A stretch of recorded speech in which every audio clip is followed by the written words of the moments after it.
And joining me for analysis is the ASPI Executive Director, Justin Bassi. Justin, has the Middle East, have they come back from the edge now? I know there's been a huge flurry of rockets and bombs both ways across the Lebanese-Israeli border, but have things settled and come back from the edge? I don't think we can call the region settled or stable. It's still vastly unstable. And I think we'll continue to see the back and forth. I think what you are seeing is that no country in the region, neither Israel nor Iran, want to see the conflict expand further. But we are dealing, of course, not just with countries like Iran. Iran's a major sponsor of terrorism, but their terrorist groups. Hamas, which started the war October last year, Hezbollah, which most recently has been involved in the back and forth with Israel, far more formidable force than Hamas.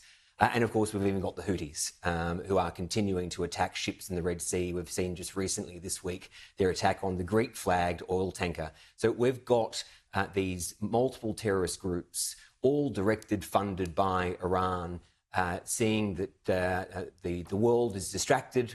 We are focused on many issues, and they think that their time is now. Do you believe, on a related issue, where we've seen the discussion here off the back of the visas granted to refugees from Gaza, does there need to be an ongoing vigilance from our security agencies around the cohort that's already here, given the speed with which those visas were granted? ASIO's role never stops, whether it's the security clearances that they are required to do, or to ensure that Australia's security, whether it's here in Australia or our interests abroad, are safe and protected. So yes, ASIO's role will continue, not just in relation to any security concerns with an individual or cohort that comes here, but also other agencies, the community groups, the state governments where people are relocated, and other agencies, policy agencies that have responsibilities for social cohesion. The important part here is that it's not just an immediate security concern. We have to ensure that the integration is done well enough so that we don't create or we don't have a security issue come up 3, 5, 10 years into the future. We've seen that in the past, where it's not just an immediate security impact, that we've seen the impact happen decades later. Was the ASIO boss wrong to have said those who've expressed rhetorical support for Hamas should be allowed here? The ASIO boss was referring to ASIO's responsibility. ASIO has a responsibility for securing Australia from terrorism, violence, politically motivated violence. What he was talking about was that ASIO's remit covers that violent and incitement of violence. Importantly, though, and the point that I've made previously, is that any support for Hamas, rhetorical or otherwise, has to be completely unacceptable. But it's not just an ASIO responsibility. Anyone who expresses any type of support for a terrorist organisation should not be provided a visa. But that's the responsibility of a whole range of other agencies as well. So those who express rhetorical support for Hamas should not be allowed? That's your view? In my view, there is absolute fantastic free speech in Australia, but free speech does not include support for a terrorist organisation. Because Scott Morrison compared Hamas sympathisers to historically Nazi sympathisers. Is that a fair comparison? I don't know that we have to compare certain groups. The issue is I think there should be a principle. And I think as long as we stick with principles, we should have certainty in the community about what the rules and the frameworks are. And the absolute principle should be the government should be making crystal clear that any support for Hamas, it doesn't take violent support, it doesn't take incitement of violence, any support for Hamas rules you out of coming to Australia. And with a 1 hour check or a few hours, whatever it was, there are limits to what you can ascertain about the knowledge, someone's beliefs. So that goes back to that original point, the need for our security agencies, if the ball was dropped initially, to pick it up now.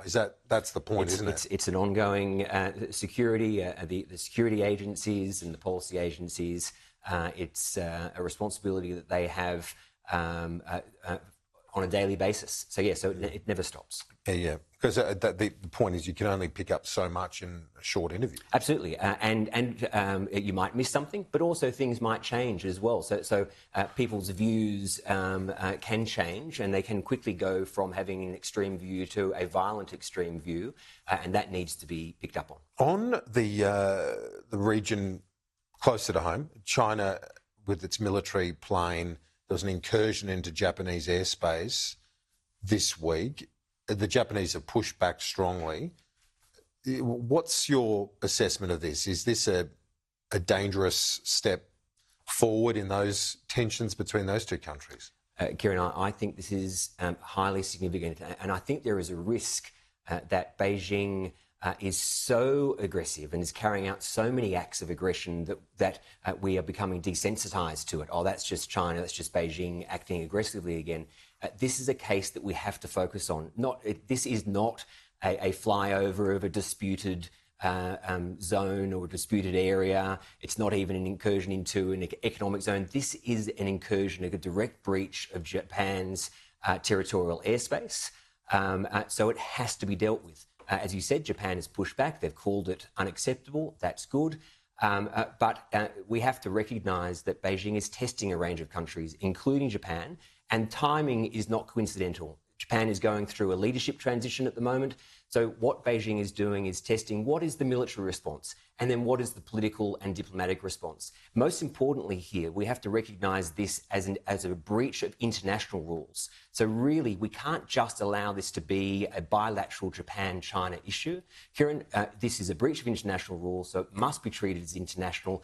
Japan's friends and partners, like Australia, we can't just sit back and say we're going to leave that to Japan. Australia has to support Japan and say, this is it, we agree, this is unacceptable. Because if it happened to us, we would want Japan, we would want the United States and others to support us as well. On a related matter, you've got a report coming out, ASPI, overnight, which I've had a brief preview of. And basically what it shows is that China is way ahead when it comes to critical technology. So it's not just the traditional military to military. In terms of the tech space, China is pulling ahead of the United States.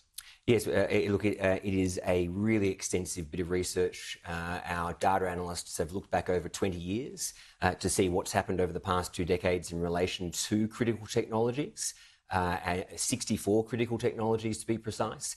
And what it shows is that 2 decades ago, the Americans were leaps and bounds in front of other countries in terms of their research investment in these technologies. Fast forward 2 decades, and it's reversed. China, through a combination of IP theft, subsidies to their companies, and genuine research and development investment, have pulled ahead. It should be alarming to us. A couple of messages come from it. It does show how important research and development is, but it also shows why partnerships matter, Kieran, and why it is so important that we are in AUKUS and that we are in the Quad and that we're working with India as the next tech superpower, that we're working with the European Union that has that collective power. We need to form all these partnerships so that we can regain that competitive edge in areas of technology that are vital to our security. Justin Bassi, Executive Director at ASPI, thanks. Appreciate it. Thanks, Kieran. Lots happening.